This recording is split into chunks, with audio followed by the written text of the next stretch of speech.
amma immoo keessummaa toora bilbilaarraa qabna obbo Dirribaa Tarrafaa Daayirektara Olaanoo Inistituutii Qorannoo fi Qo'annoo Oromooti. Akkam ooltan obbo Dirribaa? Akkam jirtu naguma? Ulfaadha guddaa isin galateeffanna yeroo keessanii fi dhimma dagaagina afaan Oromoo akkasuma immoo afaan Oromoo afaan teekinooloojii gochuudhaa fi hojii hojjetamaa jiru namoonni dhuunfaadhaa kaasee carraaqqiiwwan godhamaa jiranii fi milkaa'ina jiru irratti mari'achaati jirra. Kana wajjin wal qabatee as dhiyeenya kana torbee darbe keessa Googiliin afaan Oromoo afaanota gurguddoo addunyaatti makeetii jira. Hiikaa afaan Oromoo afaanota gurguddoo addunyaa wajjiniin afaan sanarraas afaan Oromootti carraa guddaa dhaloonni har'aa argate keessaa waan jabaadha, bu'aa guddaadha, bu'aa qorannoo piroojeektiitti dadhabamaa ture akka ta'e namoota qooda guddaa kennaa turan wajjiniin har'a istiidiyootti haasa'aatii jirra. Abdiisan as istiidiyootti na biratti argama. Mee isin akka qaama mootummaatti yookaan immoo Inistituutii Qorannoo fi Qo'annoo Oromoo jalatti hojiiwwan hojjetaman keessaa qorannoon galmee jechootaa, qorannoon moggaasaa fi waaltina afaanii, qorannoon caasluga afaan Oromoo kanneen ilaallamanidha yookaan irratti hojjetamanidha. Quba qabdu waan kana Googiliin fudhatee hojii ittiin jalqabu. Nutillee duraan dursine sadarkaa kanarra afaan Oromoo ga'uusaa galata guddaa qabna. Hayyoota keenya dargaggeessa kaka'umsa kana fudhatee yeroo dheeraadhaaf hojii kanarratti bobba'ee sadarkaa kanatti afaan Oromoo fiduu keessatti shoora olaanaa taphate kana Abdiisaa Baanchaa galata guddaa qabnaa fi ulfaadhu jechuu ni barbaanna duraan dursine jecha. Egaa mootummaan waan baay'ee hojjeteera dhugaa dubbachuudhaaf afaan Oromoo sadarkaa eessarraa ka'e eessa ga'ee kan jedhu kana hundi keenya hin beekna. Kaleessa afaan Oromootiin hojjechuu miti, afaan Oromootiin barachuu miti, afaan Oromootiin qorannoo fi qo'annoo gaggeessuu miti. Waggaa 30 dura afaanuma Oromoodhuma ta'uudhaaf namni itti yakkamaa ture, namni itti reebbamaa ture, hidhamaa ture. Qabsoo Oromoon godheen garuu waan sun jijjiiramee seenaa ta'ee darbee afaan Oromoo sadarkaa sanarraa ga'e sadarkaa kanarra ga'eera jechaan. Reediyoo cabsa jedhamee ture yeroo sanitti afaan Oromoo reediyoon cabsine afaan Oromoo afaan hojii ta'e, afaan Oromoo afaan barnootaa, afaan saayinsii, afaan teekinooloojii ta'e sadarkaa kanatti guddate immoo sadarkaa addunyaatti afaan Googilii ta'uunsaa Oromoo hundaafuu gammachuudha jechaadha. Kun injifannoo guddaadha jedheen fudhadha. Milkaa'ina guddaadha. Mootummaan hojii guddaa hojjetee jira waggootii darban keessa jechaadha. Afaan Oromoo oolmaa daa'immanii irraa ka'e amma PhD ittiin barattutti ga'ee jira. Afaan qorannoof qo'annoo ta'ee jira, afaan miidiyaa ta'ee jira, afaan hojii ta'ee jira, afaan mana murtii ta'ee jira. Kun injifannoo guddaadha jechaadha. As keessatti mootummaan akkuma jirutti waan hojjetu akkuma jirutti ta'e hayyooti dhuunfaadhaan immoo sadarkaa kanatti hojii afaan Oromoo irratti hojjetaniin afaan Oromoo sadarkaa kana ga'uusaa akka Inistituutii Qorannoo fi Qo'annoo Oromootis beekamtii guddaa kennaa fi galata guddaas qabu jarri kuni. Nutis odeeffannoo qabna. Anis akkuma nama dhuunfaatti kanaan dura sochii godhame waggaa 6 dura, waggaa 7 dura waan kana quba qaba. Bara kana keessas sadarkaa kanatti dhufuusaa quba qabna turre nama kana faanas walitti dhufnee akkam goonee akka mootummaatti sin deeggaruu dandeenya, maal hojjechuu dandeenya. Hojiin kun ammaa hojjettaniittu galata guddaa qabdu. Garuu immoo akka mootummaatti waan kana gara mootummaatti finne hayyoota kanaan dura hojjechaa turanis immoo walitti qindeessine dhimma kana karaa bilchina qabuun karaa hayyoota hunda hirmaachisee mootummaanis as keessatti hirmaate sadarkaa olaanaatti yoo guddifne gaariidha kan jedhu kana waliin karoorsaa ture dhugaa dubbachuudhaaf propoozaala tokkos waliin hojjennee jirra. Mootummaadhaaf dhiyeessina jennee illee karoora qabannee jirra. Gidduutti immoo sadarkaa kanatti beekamtii argatanii jiru. Gammachuu guddaa qabnaaf jechaadha. Waan isaas quba qabnaa waliinis dubbachaa ture yaaduma jiru kana kaasuudhaaf dhugaa dubbachuudhaaf galata guddaa qabu jarri kun ogeessonni kun. Inistituutii keessan maal fayyadamee afaan Oromoo afaan addunyaa kanneen biroo wajjin Googilii irratti akka tajaajila kennu akka ittiin hawaasni fayyadamu gochuun maal nu gumaatattanii ilaaltume? Inistituutiin keenya keessattuu afaan qofa irratti waan hojjetu sii kaasuu fi dhimmoota afur irratti xiyyeeffatee kan hojjetu tokko afaan irratti, inni lammaffaan seenaa uummatichaa irratti, sadaffaan immoo aadaa uummatichaa irratti, inni arfaffaan aartii uummatichaa irratti. Nuti qorannoo kan gaggeessinudha. Research academic research kan jedhu kana jechaadha. Afaan qofa ofirranne gama kanaan afaan damee afur irratti xiyyeeffanneeti hojii nuti hojjennu tokko folkloorii fi ogbarruudha. Inni lammaffaa immoo moggaasa jechootaa waaltinaa fi looga afaan Oromoo irratti jechaadha. Sadaffaan caasluga afaan Oromoo irratti, arfaffaan galmee jechoota afaan Oromoo irratti.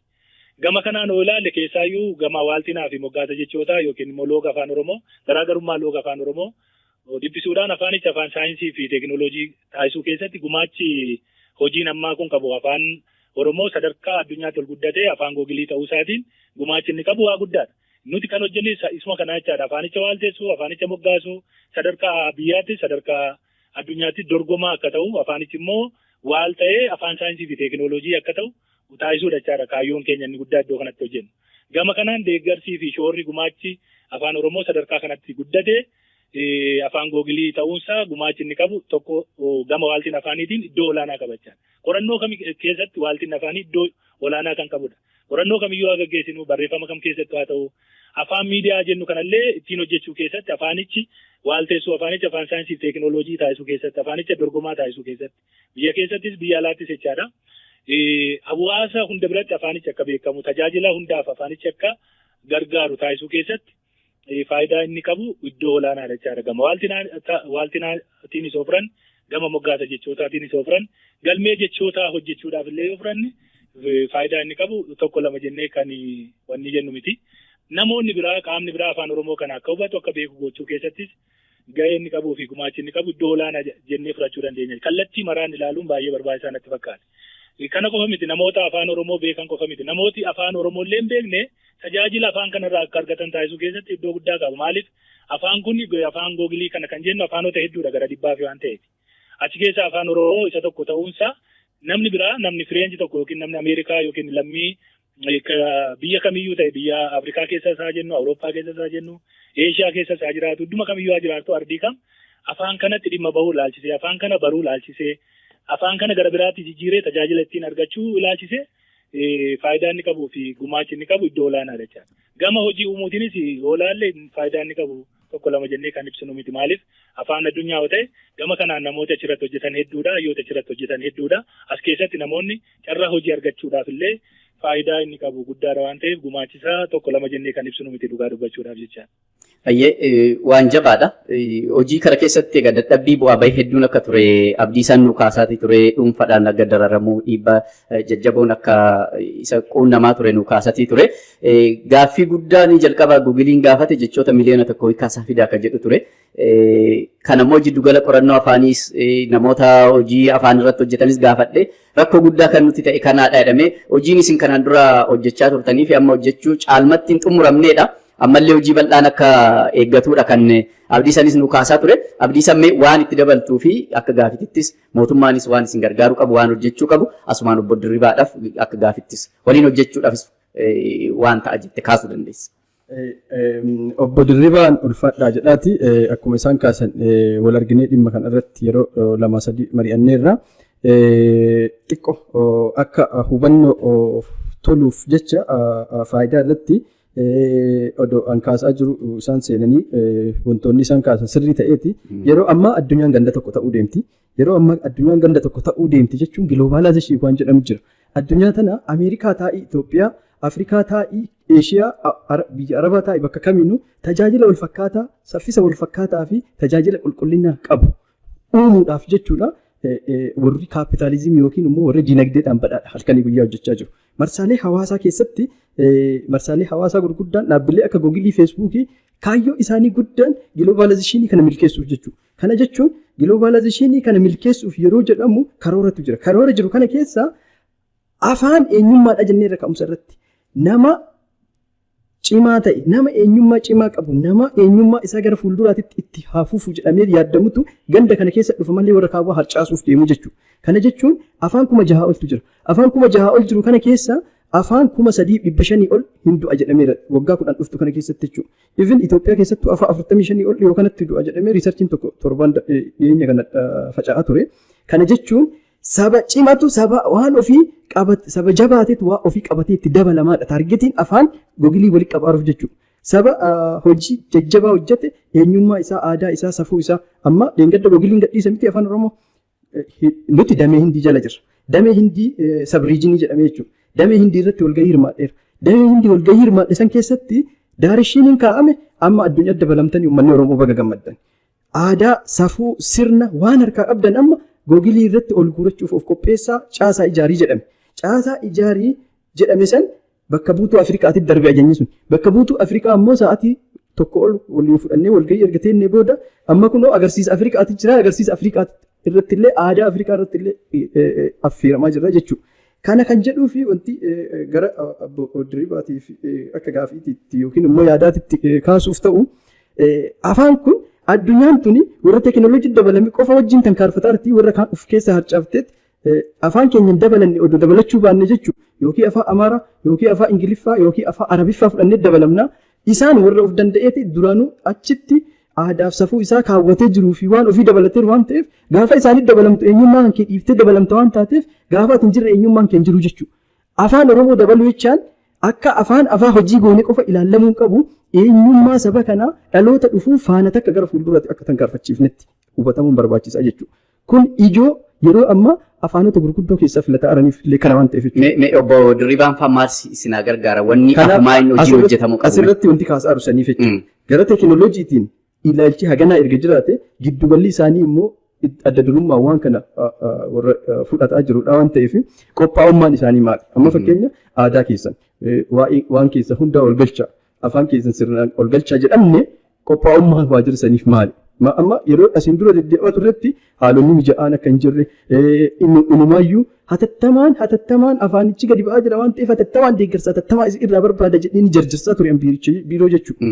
Mootummaan biirokiraasiin waajjira mootummaa keessa jiru beekamaadha waan ta'eef biirokiraasii santu ji'a 3-4 lafarra harkifateeti afaanichi odoo hanqinoota jiru odoo sirreessuuf odoo nuti dhadhamaan hayyoonni akka hirmaata odoo jennee gaafii garaagaraa kaafnu odoo hin ka'in afaanichi gadi bahee jechuudha. Ammallee dogoggoroonni sun hin jira hojii guddatu ammallee nurraa eegama waan ta'eef hagam qophiidha waajjirichi ammallee jechuu qophii yoo ta'e adeemsuma duraan eegalleen ijoollee fedhii qabanii fi ijoollee intarneeta qaban qofa dirqisiifneetuma waan ofii qofa qilleensarra arguu nama barbaadu qofa hirmaachiif nama adeemsa ogummaan deeggarame nuti itti deemuuf deemnu kana irratti waajjirri deeggarsa nu godhuu danda'aayi. Obbo Dirribaa mee gabaabsati hanqina qaba jedhamee kaa'aa ture abdiisanis kaasatii ture qulqullina irratti hiikan Google irratti amma hojii eegale caasaa afaan irratti qubeessu irratti kunniin akka hanqinaatitti wantoota ka'anidha. Hayyoonni yoo keessatti hirmaatan waan abdiisan amma kaase dhimma eenyummaa wajjinis wal qabataa dhimma dagaagina afaan kanaa wajjin wal qabata waan ta'eef maaltu qophiidha akkamitti qophooftan meesin? Isuma dabalata ammallee jechuudha walumaa qabanii akkanaa kaasan kan barbaadu ammallee gammachuu dabalataati jira jechuudha. Gammachuun dabalataa afaan kun sagaleedhaanis speech language jechaan afaan Afrikaa keessaayyuu carraa kana qabu afaan lamatu qaba. Afaan Oromoo sadaffaadhaaf filameera. Sababni isaa uummanni Oromoo uummata hagana ga'u ta'uu dhaabbatichi reefuu hubataa jira waan ta'eef afaan kana afaan sadarkaa Afrikaatitti carraa jalqabaa. Kana jechaan Iswaahilitti aanee carraa afaan argachuuf deemaa barreeffama gara sagalee jijjiiru sagalee gara barreeffama jijjiiru illee deengadduma gallakkifame amma karoora keessa galuu hooggantuu hojii haasofnii mirkanaa'eera waan ta'eef ammallee oodiyoo dooneeshinii illee nurraa barbaadaadha dhaabbaticha jechuudha. Sagaleedhaan kennuuf illee jechuudha. Ammallee bakka turizimiidha, bakka aadaadha, bakka safuudha, waa'ee saba kanaa waan agarsiisu. Daataabeezii sarvarii googilii irratti galchuudhaaf hawaasa ijaaretteeti amma guruppii tokko akka kireef goonee jira jechuudha. Guruppii amma wantoota kana teekinooloojii deeggaranii wantoota barbaachisu kana ol galchuuf deeggarsa nu barbaachisa akkasitti. Mee obbo Dirribaa gaggabaabsati sa'aatiituun jala xumuramaatii jira deebii. Ulfaadhaa wanniin keessan ciccitaa jira ammaan iddoo koo dhufu sagaleen keessan baay'ee ciccitaa jira. Iddootti waan haasoftan sirriitti dhagaan jiru. Hayyee. Yaanin beekan koo sin jalaa ciccita ta'uun. Qulqulluudha sirriitti dhaga'ama. Dhuguma waan isaa xiyyeeffannoo guddaa barbaada kan jedhu kana nutis amantaa akkasii qabna. Hayyoonni dhuunfaadhaan waan hojjetaniif nuti beekamtii guddaa kennina duras hubannoo qabna. Dhageenyee jirra waggaan 6 olii hojjetamaa akka turedha. Waan kun bara kanas deebi'ee sochiinsaa cimaa waan dhufeef nuti baay'ee miidiyaan adda addaas nu gaafatee ture hayyoota kanas waamnee biiroo keenyatti waliin haasofnee jechaadha. Akkamitti itti deemna akkamitti mootummaanis gama kanaa waan kaka'umsa simbira jiru sunis mootummaanis dhimma kana fudhate akka mootummaattis beekamtii argatee nutis keessatti hirmaanne hayyoonni biraallee dhaabbileen barnootaa biraallee keessatti hirmaatanii waaltiin asirratti hojjechuun immoo baay'ee murteessaadha jechaadha. Sadarkaa afaan keenya ammarra jiruun waan kun hojjetamuu qaba kan jedhu kana nu biras fedhiin akkasii jira jechaadha. Isa kaleessaatiin yaaduun qabnu sadarkaa waggaa 20 dura waggaa 30 dura waan waaltiin afaan Oromoo sadarkaan afaan Oromoo waan irra jiru beekna hundi keenya jechaadha. Har'ammoo isa miti isa kaleessaa sun irra jiru. Waaltiin afaan Oromoo sadarkaa isaa karaa eegeen sadarkaa gaarii irra akka jirudha. Caaseffamni afaan Oromootti fayyadamni afaan Oromoos kana madaaluu qaba. Haasaa uummata kanaa guddinni afaan kanaa uummaticha kan madaalu ta'uu qaba. Aadaa isaa sirriitti kan ibsu ta'uu qaba. Seenessa hawaasa sun bira jiru, seenaa hawaasa sun bira jiru, duudhaa hawaasa sun bira jiru sirriitti madaaluu qaba jechaadha waan achitti galu sun. Kan biraa itti fayyadama isaa caasaa isaa irratti baay'ee of eeggannoo gochuu qabna. Waan waggaa 20 dura itti fayyadama afaan Oromootiin barsiisaa turre ijoollee barsiisaa turre har'a irra hin jiru. sadarkaa gaariirra jira waaltiin afaan Oromoos caaseffamni afaan Oromoos. Waan amma nuti hojjennu kana madaaluu qabaa. Kanaaf immoo hayyoota gurmeessuun hayyoota ijaaruun akka mootummaattis mootummaan kana beekee deeggaruun barbaachisaa akka ta'e hayyoota kana faana dhuguma abdiisaa faanas dubbannee turre hayyoota biraa dhaabbilee barnootaa adda addaa keessa jiranis waliin dubbachaa turre. Waan kana waliin fudhannee karoora waliin qopheessinee jirra. Akkuma isaan jedhan waan mootummaa karoora qaba yeroo tokko baajanni sii ramadamu waggaa keessatti maalan hojjetan jette dursitee jenati karoorsitu. Nuti immoo dursineen karoorsine jechaadha. Ji'a 2 ji'a 3 dura waan kana kan jalqabne. Isa kana gidduudhaan karoorsinee mootummaadhaaf dhiyeessinee waan mootummaan jedhu sun qabannee waliin deemna kan jedhu kanaan karoora waliin qabna waliin dubbannee jirra.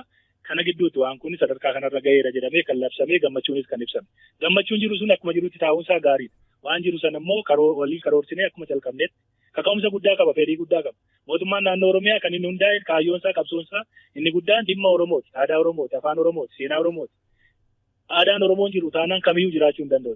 Imaammanni kamiyyuu, tarsiimoon kamiyyuu, poolisiin kamiyyuu aadaa uummataa, afaan uummataa, safuu uummataa gidduu galan godhanne mana cirracha irratti ijaaramu jechaadha. Kana yuuneskoon akkasitti ka'a. So mootummaanis xiyyeeffannaa guddaa kennaaf waan ta'eef waliin karoorsinee dhimma kana jechaadha. Mootummaanis beekee hubatee waliin karoorsinee karoora keenya mootummaadhaa dhiyeessinee yoo itti deemnee kana galmaan ga'uu hin dandeenya kan jedhu kana ejjennoo akkas jennu qabannee waliin dubbachaa turre jechaadha. Borus kan goonu kanuma. Ammas jechaadha. Walitti dhufuudha, waliin dubbachuudha. Karoorsinee mootummaa gaafannaa mootummaan kana fuulduraan dhaabbatu. Mootummaan naannoo Oromiyaa xiyyeeffannoon aadaa fi seenaa fi eenyummaa uummata Oromootiif qabu guddaadha kanaan duras beektu hundi keessan jechaadha. So ammas instituutiin qorannoo fi qo'annoo kan dhaabbate akkasumatti miti gaaffii hawaasaati. Gaaffii Oromoo irraa kan ka'e dhimmi qorannoo afaanii, dhimmi qorannoo seenaa uummata Oromoo, dhimmi qorannoo aadaa uummata Oromoo fi aartii Oromooti sadarkaa olaanaatti guddachuu qaba jedheetti dhaabbata kana dhaabe waan ta'e mootummaan waliin dhufnee waliin teenyee dhimma kana karoorsine mootummaan baajata akka nuu ramadu goone dhimma kana itti deemuu hin dandeenyaadha. Oo kanan goone maaliif as teenya nuti kana waliin dubbachaa ture. Ariitiidhaan garuu wanti ta'u hin jiru jecha. Haruma karoorsinee boru baajanni dhabame jennee mufachuu hin qabnu. Amma kuni sirriitti dhaabbannee ilaallee karoorsine waan uummata kana madaaluu danda'u. Waan afaan keenya faana deemuu danda'u. Waan guddina sadarkaa afaan keenya yeroo ammaa irra gahe kana faana deemuu danda'u tokko hojjechuu qabnaa kan jedhu kun sirriitti itti deemamuu qaba waan ta'eef hanqinoota dura turan sun sirreessuun gabbisuun waan sun waan guddaadha dhugaa dubbachuudhaaf. Isa garuu sirriitti gabbisaa deemuun sirreessaa deemuun barbaachisaa waan ta'eef waliin dhufnee waliin karoorsinee mootummaadhaaf dhiyeessinee itti deemna kan jedhu kana duras ejjennoo akkasii qabna yeroo 2-3 waliin dubbanneerra isa kana itti deemnee mootummaadhaaf karoora kana dhiyeessinee hojjennaaf jedhuun qabachaadha. Kan ejjenneefu kanadha. Ayya guddaan isin galateeffadha Daayirektara Olaanaan Instituutii Qorannoo fi Qo'annoo Oromoo ulfaadha. Yeroo biraatis caarraa akka waada galtanitti fudhanna. Uummanni bal'aan isin dhagayeetii jira. Abdiisaniis as jira. Dhimma afaan irratti hunduu quuqama qaba. Kanaafidha abdiisaan faan jalqaba dhuunfadhaan maallaqa kiisidhaa baasanii sa'aatii ofii hirriiba dhabanii waan jabaa hojjechaati ka turanii ulfaadha galatoomaa isiniin jedha yeroo keessanii fi abdiisame sa'aatii daqiiqaa 4-5 caalle qabna waan ta'eef fuulduratti maal yaaddetii jirta? Guugiliin hojii jalqabeetii jira. Wantoonni barbaachisan baay'ee akka ta'e kaastetii jirta. Tiimiin ati wajjin hojjettu kan gareen ati wajjin hojjettuu fi biyya keessattis biyya alaattis haa ta'u uummata Oromoo irraa maal barbaaddu? Dhiyeenyattoo maaltu isin barbaachisa? Asumaan hanqinoota hojii wal qabatee silaa odoo kaasne gaariidha. Qubee sirriitti barreessuu kana hojiiwwan kanaan dura hojjechaa turte amma afaan Ingilizii yogguu qubee dogoggorte si sirreessame kompiitara irratti. Afaan Oromoo sadarkaa sanatti fiduudhaaf hojiin hojjetamaa jiru wanni yaalaa jirtu. Gaggabaabsiti meenu kaasirratti. Dogoggorri qubee nama baay'eetu kaasa waan ta'eef kun akkuma jirutti ta'eeti inni hojii dabalataa hojii biraa barbaada. Ka Googiliidha hojii guddatu wal qabatee dhufa dhugaa dubbatuudhaaf dhimma kana asumatti goolabeeti dhimma afaanii kana lash godhee gara biraa deemuu yaadeen ture kanaan dura jechuudha. Warri Googilii kun amma waa hedduu qabatanii as baasaa jiru fakkaatu. Afaan ammallee carraa biraa dabalataan odoo injifannoodha kaan jenneeti addunyaatti of daballee odoo jennee nuti injifannoo tana hin ibsin tabiraa as fidanii barreeffamaan hayyama argatu. Barreeffamaan hayyama argatu afaan Amaaraatu barreeffamaan hayyama qabu sagaleedha hayyama qabu hagadhaa jechuun waggaa dheeraa achirra ture. Afaan Afrikaa ka Googilii irra jiru afaan 20 wayitu jira.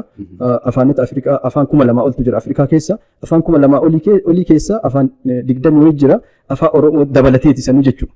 afaan Oromoo immoo dabalame afaan dabalame immoo haganuma kana dabalame haganuma kana immoo oodiyoodhaan illee sagaleedhaan illee kana jechaan sagaleen dabalame jechaan namni baratiin illee googilii irra seenee dhageeffateeti barreeffama itti galchitee fi dhageeffata jechuudha. Namni ija dubbisuu hin dandeenye ija hanqina rakkoo ija qaroo qabullee sagalee isaatiin waan fedhe barachuu danda'a waan fedhe argachuu danda'a jecha. Kana jechuun teekinooloojii haga qotee bulaa baadiyyaatti gadi bu'a jechuudha. Teekinooloojiin sadarkaa sanii gadi bu'e gaafa jedhamu afaan saayinsii fi teekinooloojii ta'e jedhamee mirkanaa'u jechuudha. Afaan Fireenchii afaan Ingiliffaatiin wal qixa ta'a gaafas afaan Oromoo jechuudha. Kun immoo hojii guddaa nurraa eeggata, humna guddaa nurraa eeggata, baajata guddaa nurraa eeggata. Hojii adda nuti hojjanne dargaggoonni Oromoo wal qindeessinee hojjanne jennu kun hojii inistituutiin of danda'e hojjetudha.